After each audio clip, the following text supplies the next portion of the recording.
Hi, welcome to Someone Else's Movie, the original podcast where an actor, writer, director, or nebulous industry figure gives a little love to a movie they didn't make. I'm Norm Wilner, senior film writer for Now Magazine, and this is the other thing I do. My guest this week is Jovanka Vuckovic, a filmmaker who spent her career steeped in the horror genre. She's worked in visual effects, she edited Rue Morgue magazine for several years, and she contributed a segment to the female-fronted horror anthology XX a couple of years ago. Her first feature, Riot Girls, a punk-inflected thriller set in a 1990s world where a plague has wiped out all adults and left the teenagers to establish their own post-apocalyptic society, arrives on VOD today, October 1st, and you're going to want to check that out. Jovanka picked Near Dark, Kathryn Bigelow's cult horror western starring Lance Henriksen, Bill Paxton, and Jeanette Goldstein, who'd all been previously seen together in Aliens, as a band of nomadic outlaws who roam the West by night, taking what they want and leaving chaos in their wake because they're vampires. Adrian Pasdar is Caleb, an unfortunate young cowboy yanked into their world by the sad, seductive May, played by Jenny Wright.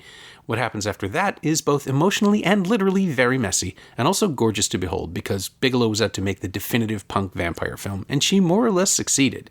Barely released theatrically in the fall of 1987, Near Dark wound up finding true immortality on video and cable, and though it's receded in recent years, there are still plenty of us who love it and would like to spend an hour talking about it.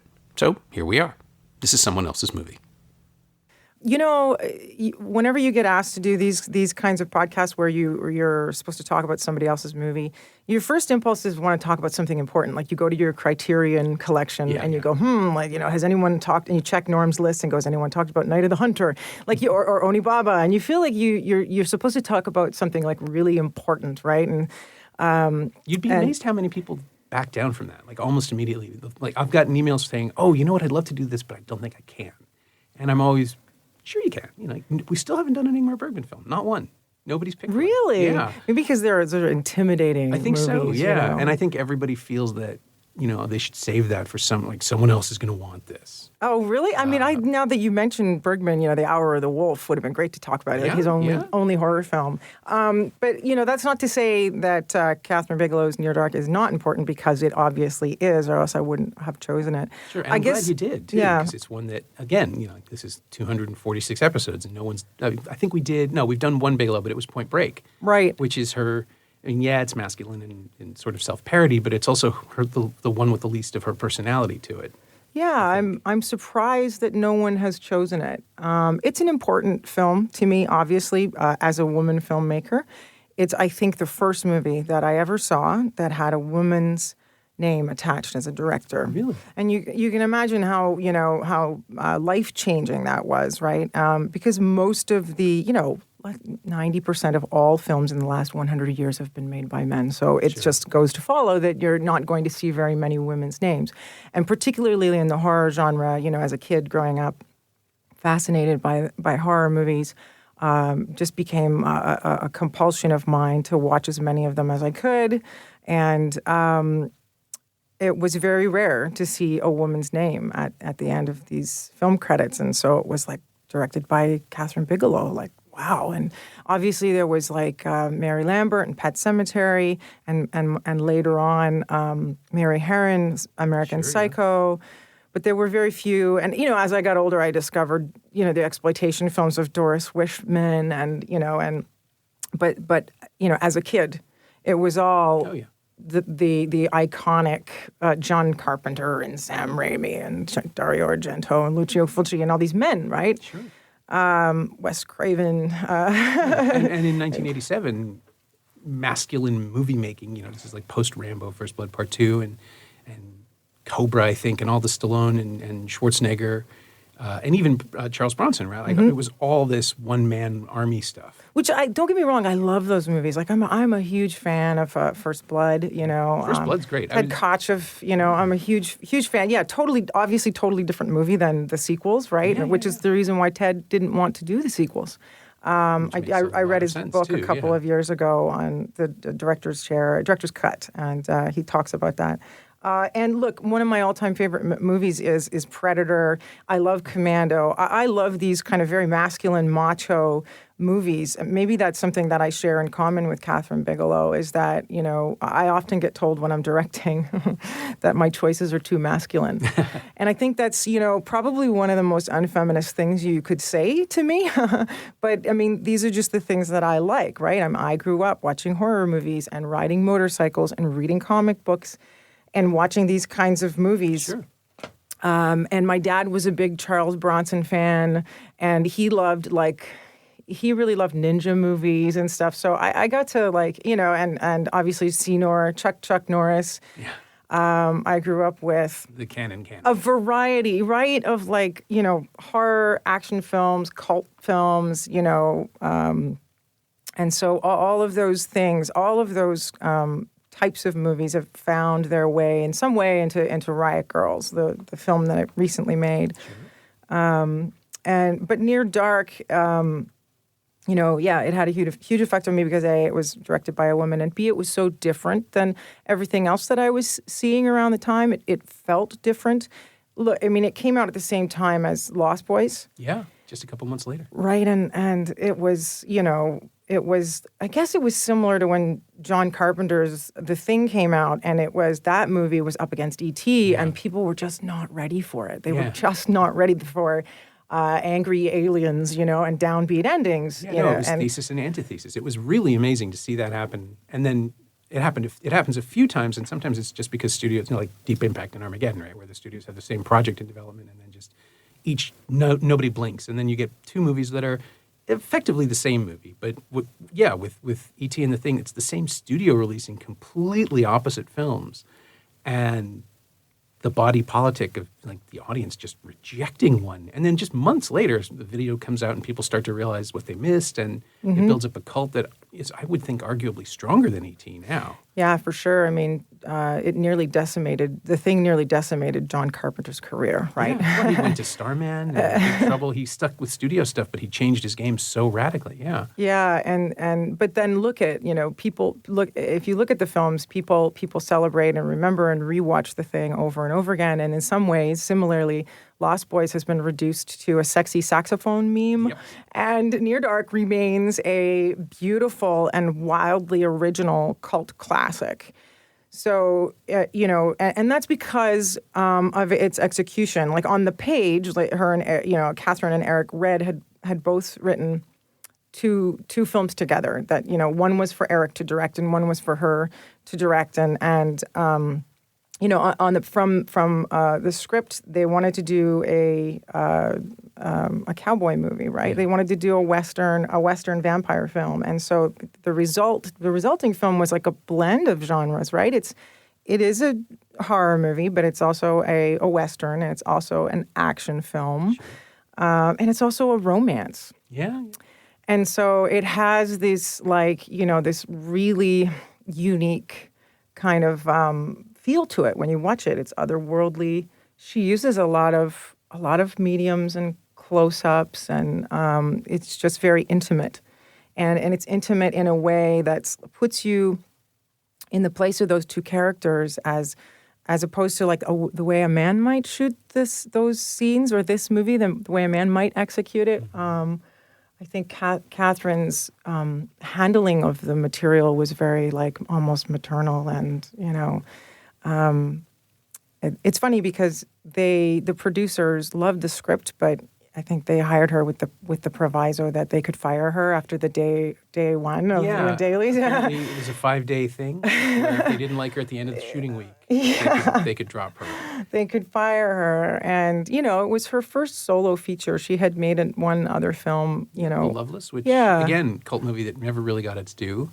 I keep waiting for it to be rediscovered. It's been 40 years now? I think so. It hasn't happened, but it's like a meditation on biker movies, and Willem Dafoe, an early Willem Dafoe. Yeah, I think it might have been even one of his first. I think so. Yeah, I think his first lead anyway. Yes. And so then, through this brilliant casting, so they have this great story about this vampire kind of family, two families really, sure. And the boy, the farm boy that gets caught up or lured into the vampire lifestyle, who has to ultimately make a choice of, whether or not he's going to join their family or protect his blood relatives, right?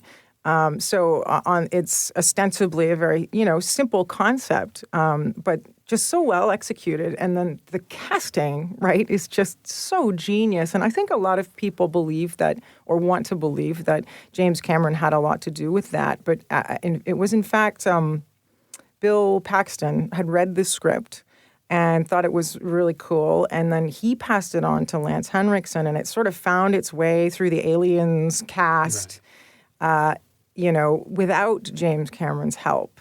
So, and I think when she realized, and she was auditioning all these people from Aliens, Kathryn asked James Cameron if it was okay that she used so many actors from Aliens. And of course she acknowledges it in the film. There's on the marquee. It's playing in the background. Yeah, Aliens is on the marquee. So she got this incredible ensemble cast who just brought everything to their roles. And Lance Henriksen is the type of guy who he researched like crazy by he came up with his own. He's the only one in the entire film who came up with a full backstory, including why his hair is black. Yes. Which is so great. Yeah, he's the guy who decided that officer or something. Yes, that he was turned on the battlefield by, some vampire, and he drove around like in a car. He went and got these like acrylic nails put on, and then broke them with pliers, right? So they were all jagged, and then like drove around and picked up hitchhikers for like weeks,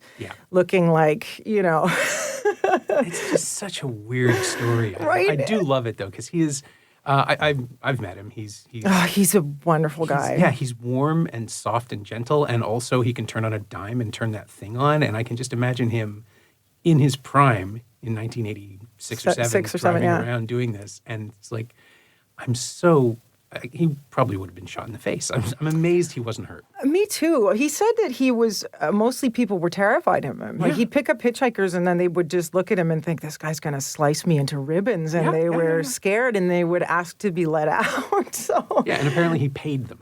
He paid them. I didn't know that detail. It may or may not, it's on the IMDb. It may or may not be true, but apparently he just he scared one guy so badly that he just emptied his wallet, gave him $8 and said, thank you, I'm sorry. But he's the sweetest guy. And I can picture this, and also I'm really glad he's still with us and that this did not end with someone trying to grab the wheel and push them back into off the road or something.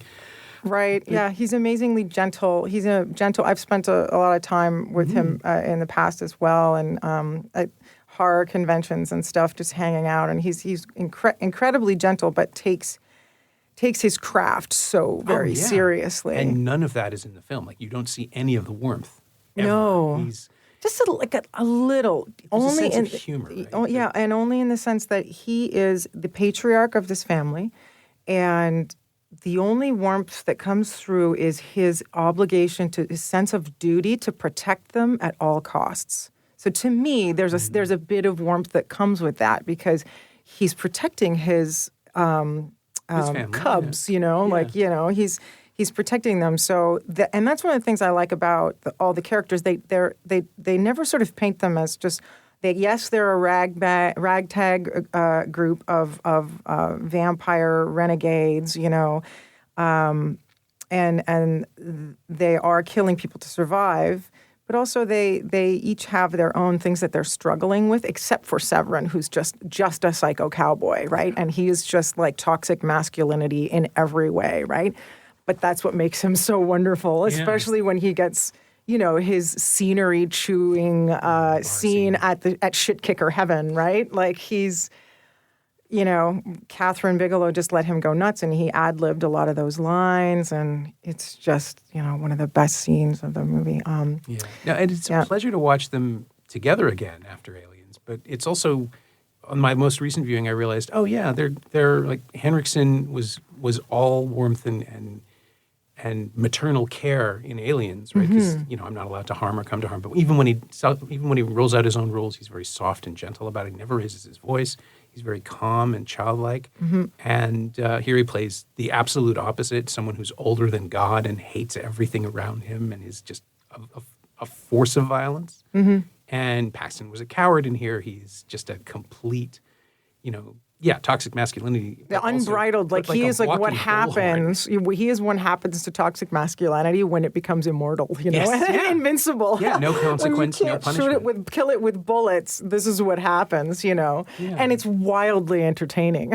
Yeah, and Jeanette Goldstein, the only thing I could think of was that as Vasquez, she was much better with one-liners. She was funnier. Yeah, and when Diamondback is just kind of still. Yeah. And waiting for the opportunity, which is a great name for the character, too. You just get this sense of a snake poised to strike at any moment. Yeah. I mean, there's stuff about them that's really likable. Like, I mean, when, I don't know why, but we're with them in that scene when they pull over and they let in a hitchhiker who then tries to rob them. And you're with them when Lance Henriksen is like, you are going to look so funny with no face or whatever I can't remember the exact line is, but and you're with them and you're like, Well, it's the fantasy, right? It's the power fantasy of the horror film where you can identify with the Chainsaw Family or you can identify with Michael Myers for 2 seconds because it kind of would be cool to be unstoppable and to do whatever you like. And then, of course, generally the movies remind you that morality exists and that's the wrong thing to be doing. I don't know anybody who thinks Jason Voorhees is cool by the end of the movie. Well, no, that's what May and Caleb are for. Yeah, in they the movie, exist to show us the reality. May is more of the she's like accepted the fact that she has to kill in order to survive, and Caleb absolutely refuses to. Like the whole crux of the story is that she covers for him for as long as possible, and he's, kind of cowardly feeds off of her. At one point, the second time we see it happen, first time it's kind of erotic, and then the second time it's like, he almost kills her, right? And so she's covering for him until eventually, the family says, "Listen, you gotta hold your own, and or else we're gonna cut you loose." And that's what the entire Roadhouse scene is about. Is they go there for Caleb to have a kill, which of course it's like his audition, right? Effectively. Right, and so they let him go. It's interesting you brought up Diamondback, and so like the female characters, other people have pointed this out about Kathryn Bigelow's work is that, and they may be reading too much into it, is that, while the characters are strong and they do kind of occupy the same sort of power level as any of the males, like, May has no less power than Severin does, but it's distinctly women in a man's world, and then people have said that, she when she does have female characters, they're often about, strong women who exist in a world dominated by men, or defined by men, and it's probably true in the case of Near Dark because as much as it seems to be May's story, it is Jesse's family, right? These women characters belong to Jesse's family, and there's no question about that. He's the patriarch. He makes all the decisions. So, I mean, you can read into that in whatever way you will. I doubt that Kathryn Bigelow is trying to say something about her experience, being a woman in, a male-dominated world. But I guess when you make movies, like these kinds of movies, and you are a woman, almost every choice you make becomes politicized. Yeah. And read into. See that? I mean, the worlds she chooses to make movies about are dominated by men. Almost every time. Maybe not, Westerns in general, not just necessarily vampire movies, but both of those genres are predominantly masculine. When you think about vampires, you think about Dracula. When you think about Westerns, you think about Gary Cooper or, John Wayne. Yep. Male figures, women were homesteaders, and the men went out and did the fighting. And it felt like a commentary, but it also felt like a subversion of both of those genres by having Caleb be so delicate. And having May mother him. It is a romance, but she is the dominant figure. And not just because she knows the rules of her world, but because he's drawn to her. There's that whole vampire seduction thing, but it seems to go deeper. Like it's a little Romeo and Juliet story where Juliet is the absolutely more self-possessed and sane one. We don't even know how old she is. It's implied she's not that old as a vampire, but she could be just telling him what he wants to hear to draw him closer. And this sense that she is absolutely his caretaker. I don't think Caleb ever really, at the very end he does some heroic stuff, but he's not the prime mover. Yeah. His father fixes him, and May protects and shelters him. He's not weak, but he's naive and innocent. And that's in itself is a subversion. Just by opening with him and having him be our primary character for 5 minutes before the family arrives, it really does change the whole expectations of both genres, I think. It does. You are very smart. I just mansplained it to you. No, it's okay. No, it's true, and maybe that's part of the reason why women like this movie is that people tend to shit on the ending because it's safe, right? Yeah. And because it's like, I remember Kathryn Bigelow saying in the commentary, the director's commentary she did on that Anchor Bay disc from years ago, is that they had entertained an ending in which the little sister basically, is seen at the very end, steps out into the sun and starts to burn and, whatever. And then they abandoned that idea and just went with this sweet romantic ending. And I know that, a lot of people don't like it. I feel differently about it now. I didn't really love it when I first saw it either. I feel differently about it now because, the film is what it is, right? Those are the choices that she made, and I accept and admire them. Yeah. What do you think? I felt it ended abruptly. I just wanted more, I think. Right. And that's all. And maybe that's because the horror movies... It literally freezes. Yeah. Like it's an actual freeze frame. It just stops. I know. Yeah. And I remember wondering if that was because my expectation of horror movies is that there's always one more lunge, one more monster. But this is a concrete ending. And it ends with with a different family being established, which I like. Yeah. And it ends with the finality that most Westerns have. Not horror movies, right? But Westerns tend it to be, with the exception of The Searchers, which still technically has a happy ending. Mm-hmm. You get to leave with order restored. And so because that expectation is there in the genre, I guess I didn't have a problem with it. Yeah. But I just wanted it to go on a little longer because I love the atmosphere that I was living in and the world that it had created. So I would be perfectly fine with another, 5 minutes of May figuring out how to eat again. Yeah. Because that could be fun. I don't know. Yeah, even I'll take another shootout, and I know it's and it really does have all that, right? It actually has a proper showdown. It has a proper showdown in the middle of a road, and the shootout at the motel is really cool. Like the thing with the beams of sunlight. Yeah, coming through the those little details that are really neat. Bullets can't harm them, but the holes in the holes, that create the beams of light can. Yeah. And so you figure out a strategy based on that, and it's visually it's stunning. I mean, I think Michael Mann had done something similar in a shootout or in The Keep. Maybe there's something with beams of light. Oh, yeah. That was the only other reference point I had. Great film, The Keep. No one talks about The Keep. It just Jürgen Prochnow, so good. Yeah. We're never going to get a Blu-ray of that one, I'm pretty sure. I still have the Laserdisc. Unlikely, yeah. It's a great movie. He does not approve. Who doesn't approve? Michael Mann. He's basically buried it. Really? Apparently, yeah.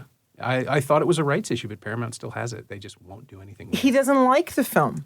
So I am told. That the reason it hasn't happened is that it's probably an apocryphal story at this point, but apparently, although, this is the guy who goes back and revises literally every movie he ever makes within 3 months of release, he won't revisit The Keep. Like, he's not interested in it. Huh. So I still have the Laserdisc. Okay. So there. We should have a watch party. There's got to be a way to put it back into the conversation. It is so weird. But yeah, it came up. Aaron Poole did Heat a couple of weeks ago, actually, on the podcast, and so we ended up talking about The Keep for a few minutes. And there's a Michael Mann movie I've never seen. What do you mean? Oh, I've seen it. I'm a big fan. I mean, obviously my favorite, probably along with everyone else, is Manhunter. Or maybe not. Actually, a lot of people don't love Manhunter, but I'm a I Heat love guy it. myself. You're a Heat. That most people are. It's like the perfection of the thing he was doing. But Manhunter's great. Yeah, I love Manhunter. It's just, there's something, similarly, there's a feeling between like Near Dark and Manhunter, a very similar kind of like, there's an aesthetic to those movies that. It's the neon dressed, the De Laurentiis touch. Yeah. Right? Like he didn't interfere in the making of these films. And DG, I'm not even sure they produced Near Dark. They might have just picked it up. I know their name is on it. Yeah. And that's why it almost didn't get released theatrically, because by the time it opened, they were tanking, they were going bankrupt. Yeah. Right. I saw it and it was in theaters for 2 weeks. Barely lasted, yeah. I saw it at the Uptown. Oh, did you see it at the Uptown? Basement. Not in the big room, one of the lower rooms. Oh my God, really? But it was I still loved with that an audience theater. that just didn't know what to make of it, which was great. Yeah. You know, that tension that comes from people being in a room and just going, is this what's it doing? I don't get it. And it was terrific because I think they just weren't ready for a Western touch to it. They just, you know, the posters were really heavy on horror imagery. They were. And there was a lot of sunlight and a lot of, you know, blood and scars in the press photos that ran in Fangoria. I mean, I think they put Paxton on the cover, half his face pulled off. Yep. Yeah, with the burn face. Yeah. Yeah. And so you go in for a horror movie. You saw that at the Uptown? Yeah. Like as a rerun? No, Really? 1987. I'm old. Oh my I'm God, older than I really? look. Yeah, I would have I had to watch it on video. Like that's where it ended up getting, gaining so you most never- of its. Okay. I mean, I did 87, not see so it, you know. I was 19. I End of the summer, I remember really vividly. I'm 43, so I'm a little younger. Okay. I probably was not allowed to go to see horror movies, but I was allowed to rent whatever I wanted from the mom and pop video store, and that's how I saw Near Dark. So you saw it pan and scan. I missed the like Uptown. the original version. Yes. Oh wow. Yeah. I used to see Blade Runner at the Uptown at midnight on New Year's. Nice. You know, every year, all the time. It's still to this day my New Year's tradition. So even after the Uptown closed, stopped doing it, I still watch Blade Runner every year on New Year's. Aww. And I used to go alone, and people would say, like, you know, what are you doing for New Year's? Why don't you come and hang out? And I'm like, nope. I got plans. And they'd be like, well, why don't we come along? We can all bring, you know, alcohol and drinking alcohol in the movie theater. I'm like, sorry, it's a solitary activity. It's a solitary activity. No, I totally get that. But back to Near Dark. We'll get there. Yeah, it's an unusual film, and she obviously, Kathryn and Eric, abandoned most of the conventions that we know about vampires, with the exception of them being, sun being harmful to them, and then their immortality and all that. But the crosses and the garlic and all that stuff is they just dispensed with it and decided to do something more modern. And famously, the word vampire is never even mentioned, right? It's that's just right. And I love those films. I love the movies that, like 28 Days Later, where it's kind of zombie, but not really. It doesn't have to be if you don't want it to be. You can add your own stuff to it. We recognize it as genre buffs. That, they're vampires. Yeah. It doesn't need to be said, can't eat food, has to drink blood, transmission through bites, fine, good, that gotcha.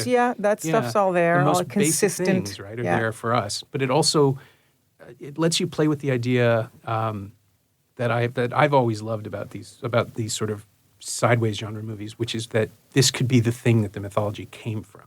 Yeah. So it's always been around, no one really sees it, anybody who encounters it dies. So why would you ever know that the vampires are real and this is what inspired Dracula and all the other stuff? So they could have the lore. It's just irrelevant to them because they know what the real thing is, and that's them. And also the idea that they're driving around in an RV is just so...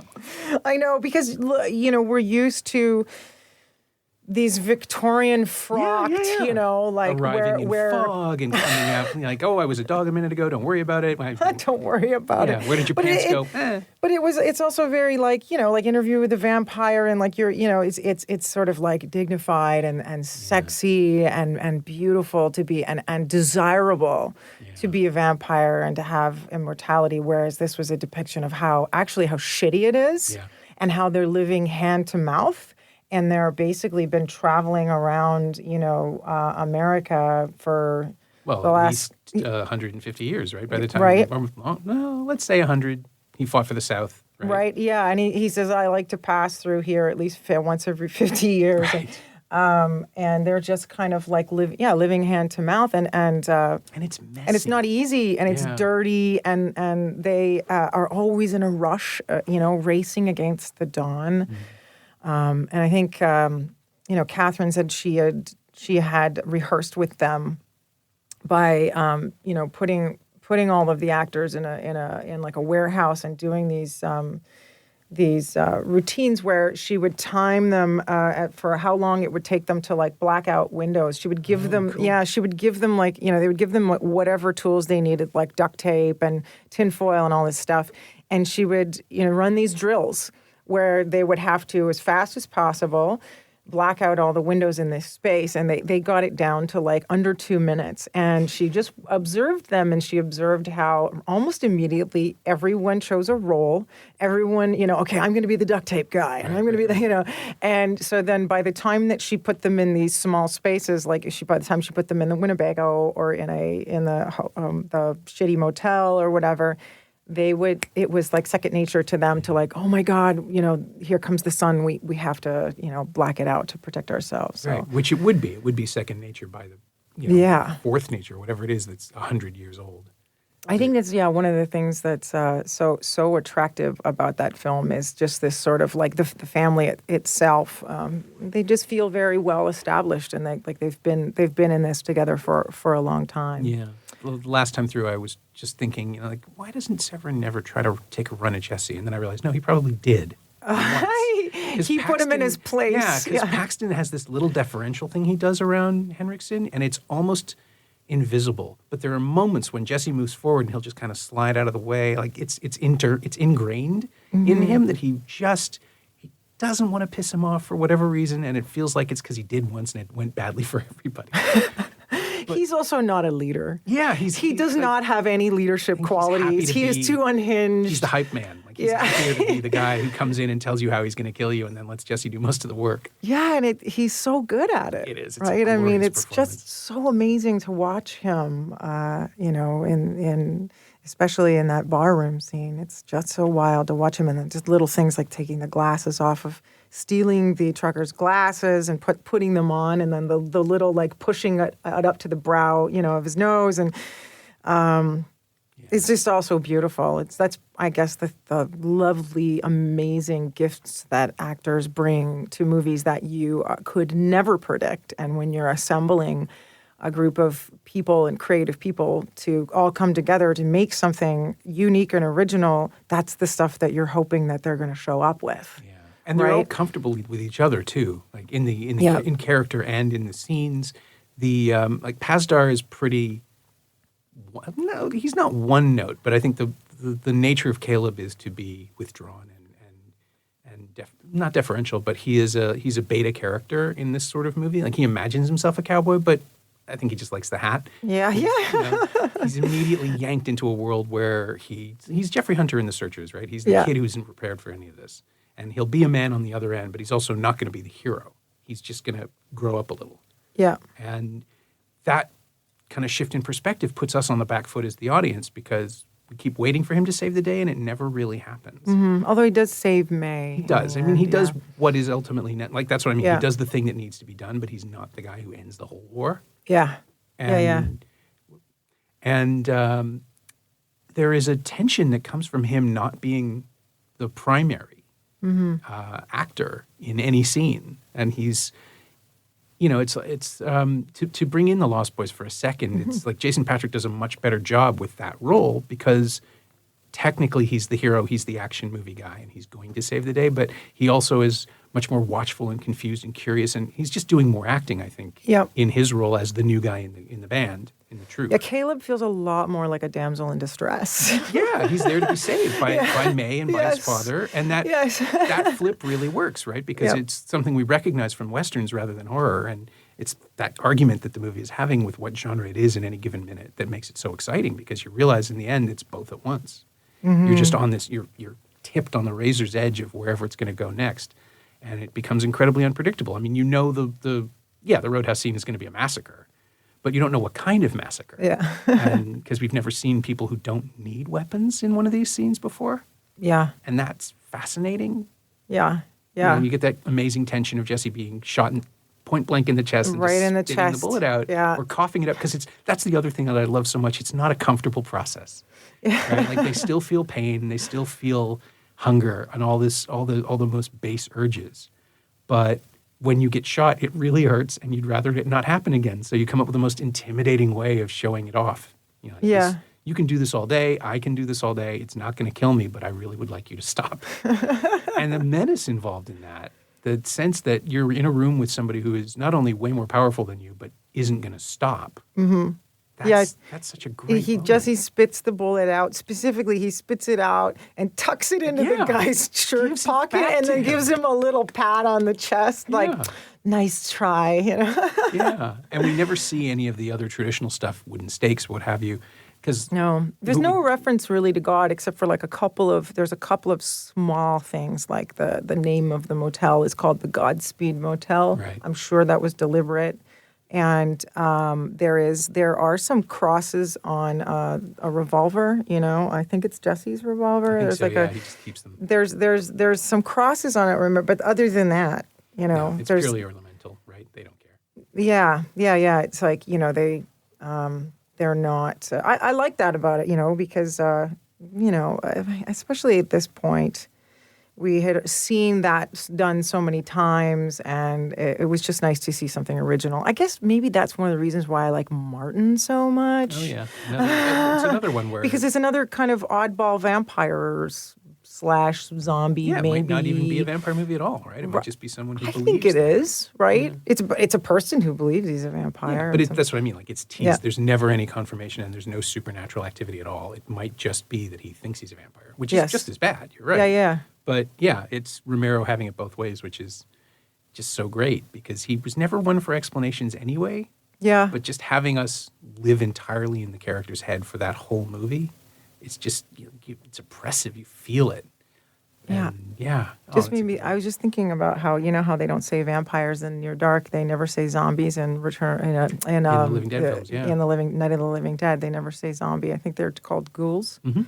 Yeah. I remember asking George, where, you know, that horrible question, where did you get the idea? Yeah. Where did you get the idea for that movie? And he said, I stole it from Richard Matheson. Oh, I Am Legend. I Am Legend, which is my favorite horror story of all time, right? And he's just like, yeah, I just substituted the vampires for these ghouls, and you know, the rest is history. Yeah.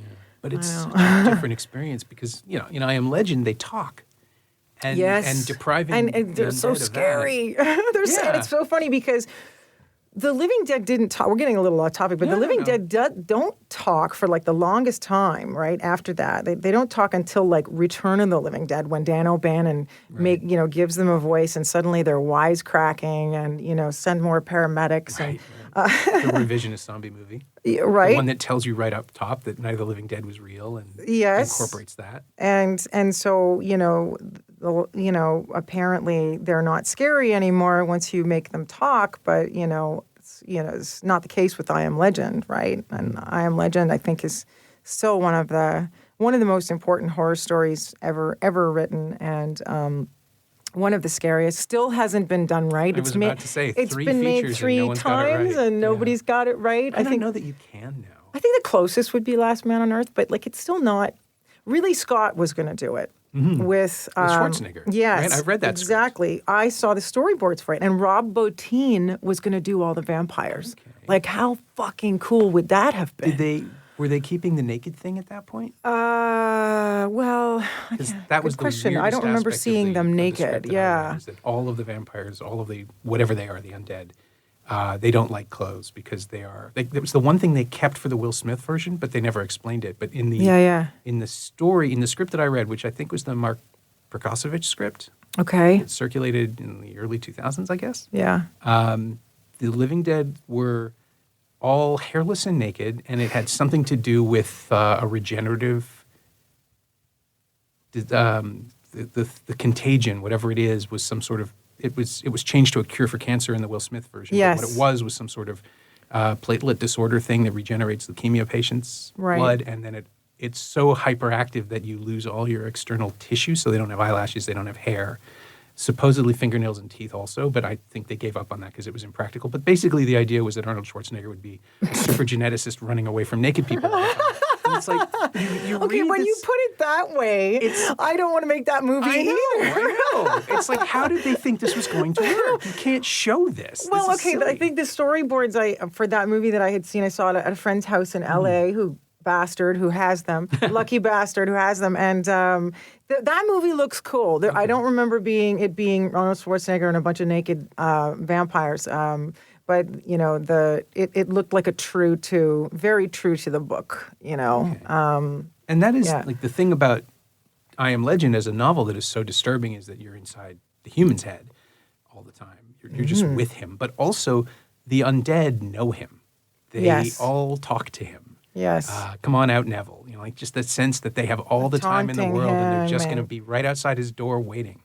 Yeah, that- and of course the big reveal, the big turn at the end, Sure. whereas, where we've been complicit with the threat to their survival Yeah. the entire time, right? He's the vampire. He He's is the legend. monster in the night, He's the yeah. monster. And what a great story. Yeah.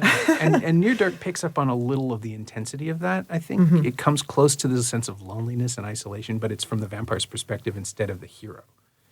They're the ones who are just constantly on the move, constantly afraid. Neville checking the perimeter of his house every morning and making sure nothing is going wrong is the same as everybody taping up their windows Yeah. in the motel every night. It's the same kind of learned behavior. Yeah. And that's the thing that they also both feel really dusty. Because the original I Am Legend, the plague is never explained, but it comes from a dust storm somewhere. Yep. And you just see all the smoke and all the beast. I'm assuming it's bee smoke in half of the Ridley Scott look that Bigelow uses to sort of show the isolation by showing you how much space there is and then filling it with smoke so it reflects and has shadows.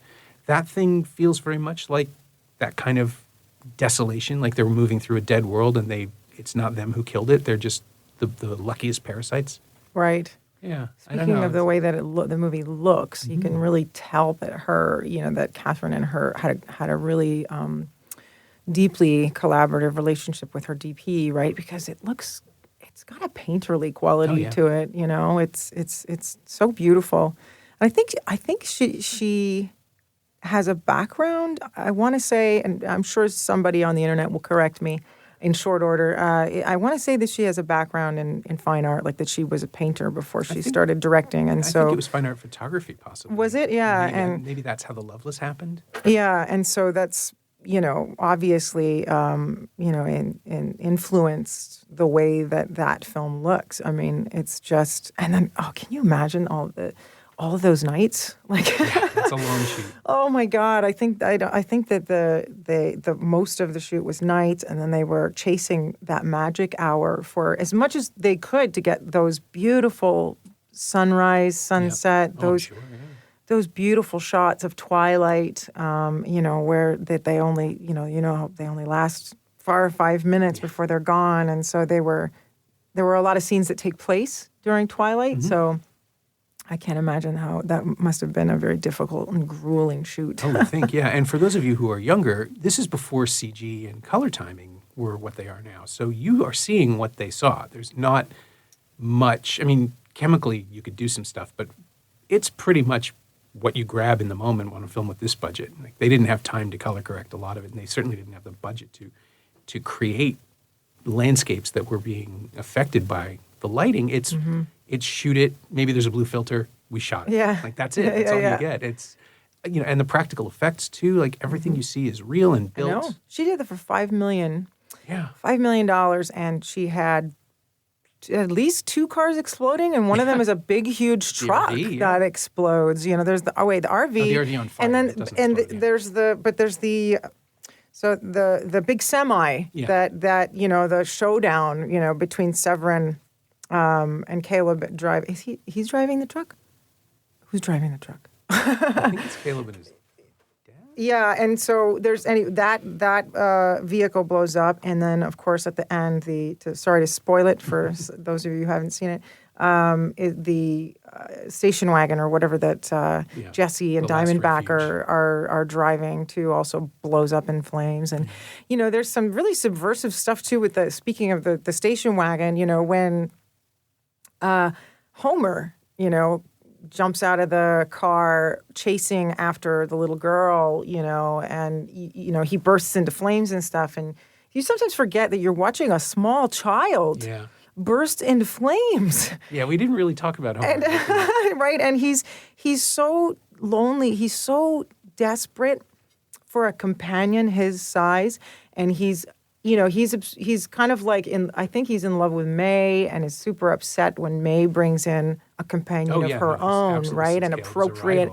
Yes. And so, and just freaks out, and because he's the wild card of the bunch, and just it's so sad. He's so desperate for a companion his size because no grown woman is ever going to want him, but then also there's this idea that he's like decades, possibly hundreds of years old, and wanting to have a physical relationship with like an 8-year-old girl. Yeah, there's some really subversive ideas in there. Yeah. And the kid, Joshua Miller is fantastic too. Not only is he was amazing in The River's Edge. Yeah, that's where I'd first seen him. Same. And he was sort of snotty in that, but here there's a cruelty and a rage that he's hinting at. That we don't really know that much about Homer other than he's older than he looks. That's clearly the bio. We know how much older he was turned. Obviously, the way I see it is that he was probably turned by Severin, and Diamondback felt the need to kind of mother him and and bring him into the fold. But the weirdness of being raised with these killers and it's unclear, he's matured, but his body hasn't, so some part of him has gone through puberty. He experiences desire. We know that. Sure. It's just so disturbing to see it coming from an 8-year-old, or someone who looks like he's 8. Yeah. And it's probably it's not the only innovation the film makes, but it's, to my mind, there is no Kristen Dunst performance in Interview with a Vampire without this. Even though they're worlds apart, this is how you do it. This is Enrico Colantoni auditioning for Galaxy Quest, and then everybody just being given his tape to be a Thermi. And it's no, this is what you do. This is where you find it. And it's a great throwaway role, right? Because he is just a kind of this amorphous threat for the entire film. Yeah. He doesn't like Caleb, but Caleb could probably kick him through a wall if he had to. But you get this sense, actually, that he's older. Right? He's playing him. You get this sense sometimes that he's older than, when Jeanette... He might be older than Jesse. I don't know. When he's trying to watch television, when he's got the little girl in their room, and he's trying to watch television, and Diamondback's trying to get his attention, and he's just seethes over his shoulder, what? Yeah. Why do I have to answer to you? It's. That's a shit situation to be in. Yeah. I guess eternity is not all it's cracked up to be. Right. It's the dark side, and the cruelest thing you can do is turn a child. That's shown up a few other places. It has. But Let the Right One In. Let the Right One Sure. In. It's about children, a child vampire, and having to wrestle with similar kind of loneliness, existential loneliness, and manipulating other children into doing her bidding, being her servant. Which is super creepy, knowing that she's potentially hundreds of years old, and she's having these kind of quasi-pedophilic kind of fantasy relationships with other children. It's really subversive stuff. Oh, yeah. And actually, on second viewing, too, the performances just get sharper and meaner, more predatory even. You see her pulling strings and what she's up to. There was a film a couple of years ago that sort of riffs on Martin, The Transfiguration. Oh, yeah. Yes, that's right. It's about a kid in Coney Island who thinks he's a vampire. Right. It's about it's a black boy who thinks he's a vampire. And it's a really interesting film. Yeah. Really criminally underseen. I think a lot of people slept on it. I think it had a very for a week small in Toronto, release. I remember, Yeah, it's tough. Near Dark played for 2 weeks in theaters before it was pulled, and then people. It's funny how people change their minds about movies like that. Remember, to bring up The Thing one last time, Sure. When it was first released, Roger Ebert called it pornographic violence, and panned it, right? And then, of course, years later, took back everything he ever said about The Thing and said, I was wrong about that movie. Yeah. It's actually a fucking masterpiece. And kind of is. Yeah, and I think that, Near Dark is kind of flown under a lot of people's radars. And, I really would like more people to revisit it and to see, this truly original, haunting vampire Western directed by a woman. A lot of people, I'm surprised often how few people have seen it. I think it's that age gap, right? Where people our age saw it theatrically or on video when it was around, and then the rights got snarled, and so it just disappeared for a little bit, and that was enough to separate it out. And so now, when it resurfaces, it's like, oh, that old movie? It's like, well, yeah, but RoboCop is that old movie. They're the same age. It just doesn't It's mean true. one is less valid than the other. They're both equally influential. It's just, it's like the Velvet Underground thing. Everybody who saw Near Dark went off and made a vampire movie. Yeah. You don't know about the Velvet Underground because people stopped talking about them, but they're still around, like the influence is still there. Right. I was trying to figure out if there's a direct Near Dark link to Riot Girls, but Riot Girls is I think it's literally brighter. It's a sunnier film. It's a road movie, I guess, there's that.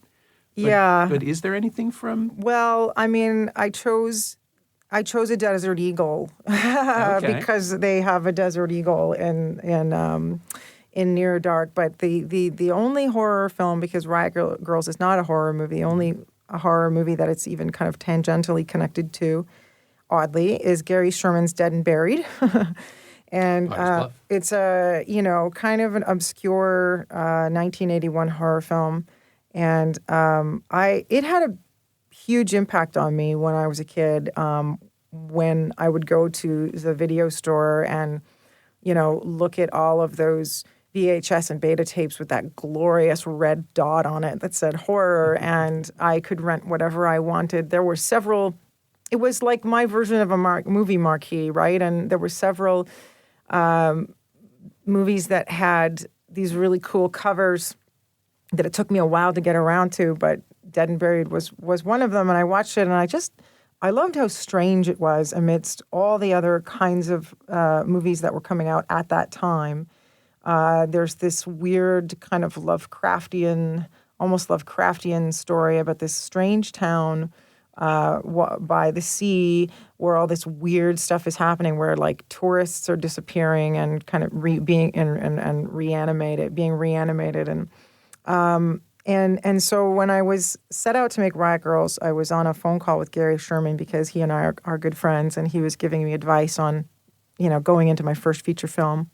And and I asked him for permission to set the story in the town of Potter's Bluff, because I actually wanted to make, a direct connection between the two films, to almost as if to say, this is the exact same town, only decades later. Mm-hmm. And so we went and we found a small waterfront town with a very similar terrain as the California city that they shot that movie in.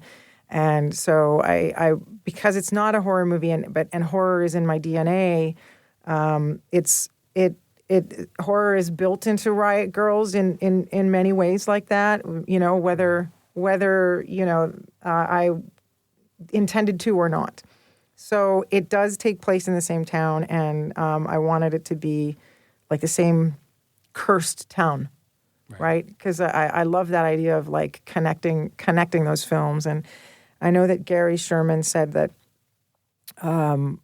Guillermo del Toro told him once that his movie Deathline is the reason that made him want to go into the horror business. Okay. Right? Cannibals in the London and subway, that one. Yeah, AKA raw meat. Right. And that in every movie he makes, there's some reference to Deathline. And I don't know if anybody's ever done this, went and watched all of Guillermo's stuff, at least up until Pan's Labyrinth. I definitely have not. I haven't.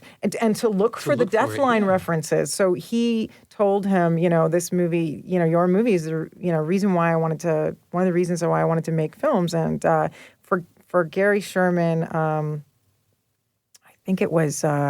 I'm spacing now. I'm sorry. Yeah, I'm spacing on the movie that, for him, which film it was that made him, want to go into, telling horror stories. And for me, Dead and Buried. Dead and Buried is one of the obscure horror movies that made me want to go into the horror business. And April Wolf got you first on that one. So, if anyone listening wants to hear Jovanka talk about Dead and Buried, it's on Switchblade Sisters, which is a terrific episode and one that I really enjoyed listening to before this conversation. It's like, I wish I'd gotten there first. It was a fun one.